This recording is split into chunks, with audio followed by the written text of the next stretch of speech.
My name is Abhinav Kumar and I am a marketing manager. I want to ask you a question that why God has created this universe, us, and if God is one, then why He started with so many religions and coming to point and contradicting itself in past, now saying that all these things which are in past, like you have said Bhagavad Gita, Ved or Bible or anything, they are not for this time. If I am seeing the scenario in the present scenario, I am thinking that any religion needs to grow up. Anyone, either it is Hinduism, either it is Christianity, either it is Muslim, any religion, Islam. And why God is contradicting itself by saying those things or saying those things in those scriptures?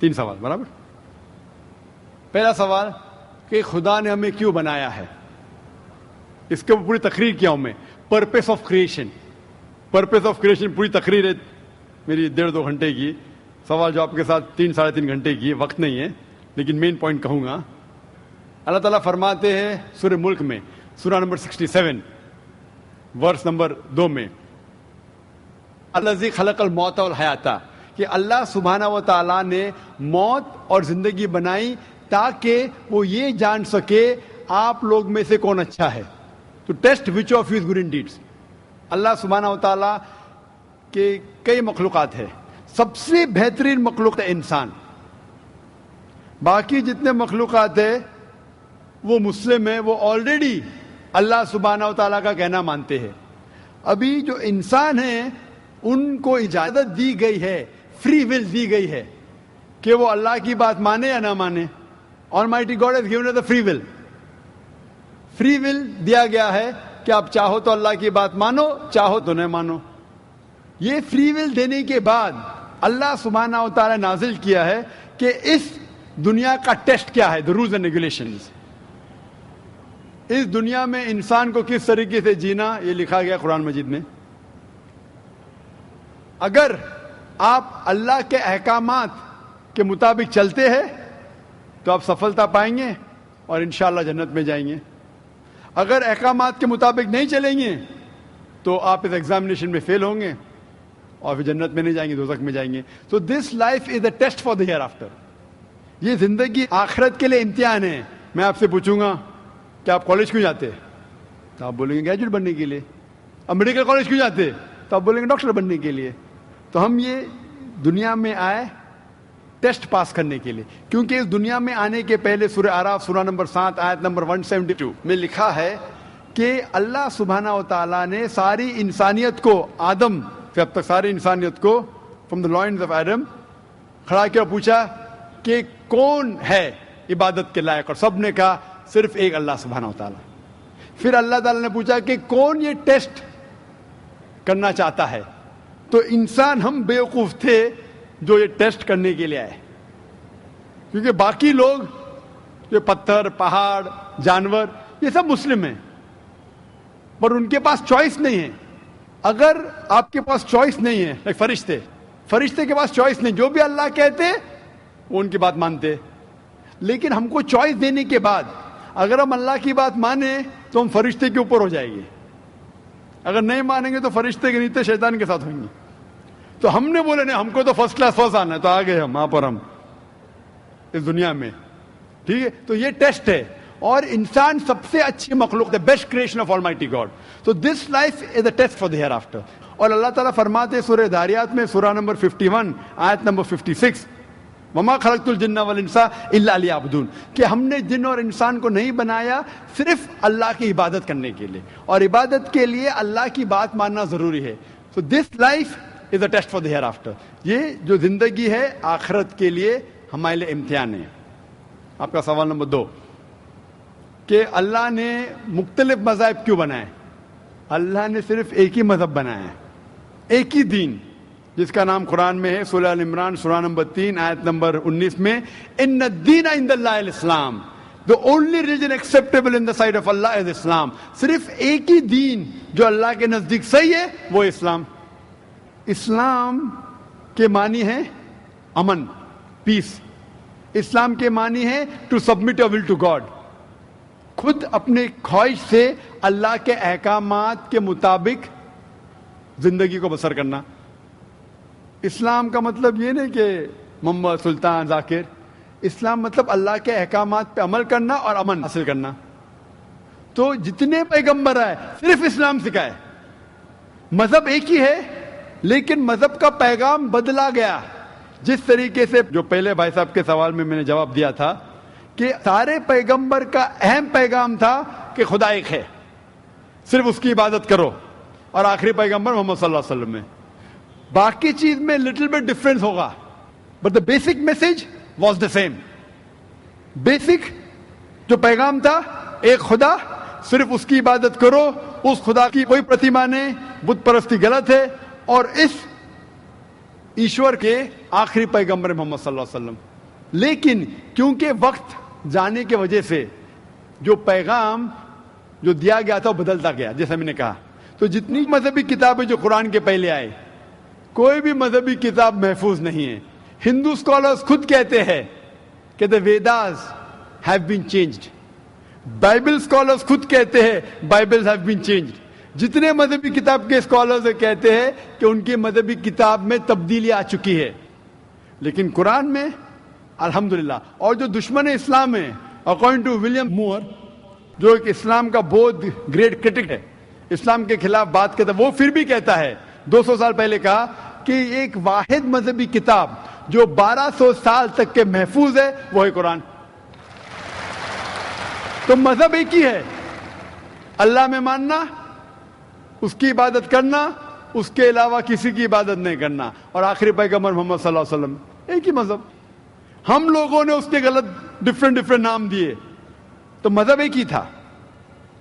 آپ کا آخری سوال, اتنے differences کیوں پیدا کیے؟ وہ اللہ نے نہیں کیے, انسان نے کیے. خدا کا سب میں سے یکساں تھا, ہم انسانوں نے اسے تبدیل کیا, جیسا میں نے کہا نا, کائی کے لیے, فائدے کے لیے. تو ابھی ہمیں یہ دیکھنا ہے کہ اصل مذہب کیا ہے. اور میں عام طور پہ کہتا ہوں, جو میں رائے دیتا ہوں, میں صرف ایک طرفہ رائے نہیں دیتا ہوں کہ صرف قرآن میں مانو. میں کیا کہتا ہوں, آپ کم از کم ایک بات پہ مانو کہ ایک کتاب 100% خدا کی ہے. ٹھیک ہے, یہ ماننے میں کسی کو گلا شکوا نہیں ہوگا. ہندو کہیں گا وید خدا کی کتاب ہے, عیسائی کہیں گا بائبل خدا کی کتاب ہے, مسلمان کہیں گے قرآن خدا کی کتاب ہے. پھر میں یہ کہتا ہوں کہ جو ساری مذہبی کتابوں میں یکسانیت ہے, ہم کم از کم اس کے اوپر عمل کریں. جو اختلاف ہے اسے کل ڈسکس کریں گے. صحیح بات, جو یکسانیت ہے, پھر آپ کہہ سکتے ہیں یہ تو وید اور قرآن میں ہے, کرسچن کہیں گا یہ بائبل اور قرآن میں, مسلم کہیں گا قرآن اور بائبل میں, قرآن اور وید میں. تو یہ بات تو 100% خدا کی ہے. آپ اس بات کو تسلیم کرتے کیا نہیں؟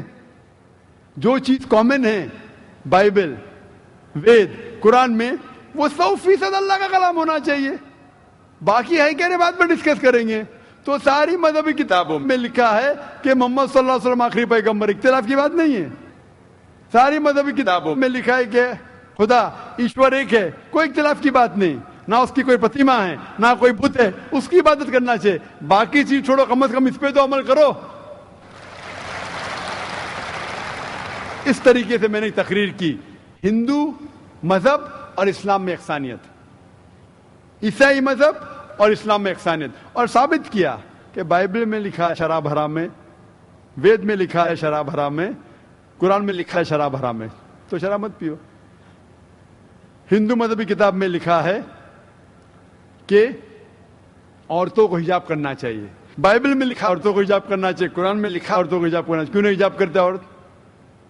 اس طریقے سے آپ ہندو مذہب کتاب پڑھیں گے, لکھا ہے سور کا گوشت کھانا حرام ہے, وشنو شوترا چیپٹر نمبر 5 ورس نمبر 49 میں. بائبل میں لکھا ہے book of Leviticus chapter number 11 verse number 7 and 8, book of Deuteronomy chapter number 14 verse number 8, book of Isaiah chapter number 65 verse number 2 to 5 کہ سور کا گوشت کھانا حرام ہے.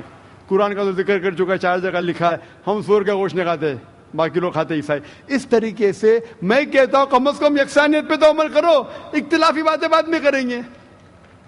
اختلاف انسان نے پیدا کیا, اختلاف پیدا کرنے کے باوجود پھر بھی الحمدللہ جتنی بھی مذہبی کتابیں بدلی گئی ہے, اس کے باوجود جو اہم احکامات اب بھی موجود ہے. اسی لیے میں آپ سے کہتا ہوں کہ ایک خدا میں مانو, نہ اس کی کوئی پرتیما ہے اور نہ اس کے علاوہ کسی کی عبادت کرو, اور آخری پیغمبر محمد صلی اللہ علیہ وسلم میں مانو. Hope that answers the question. Thank you.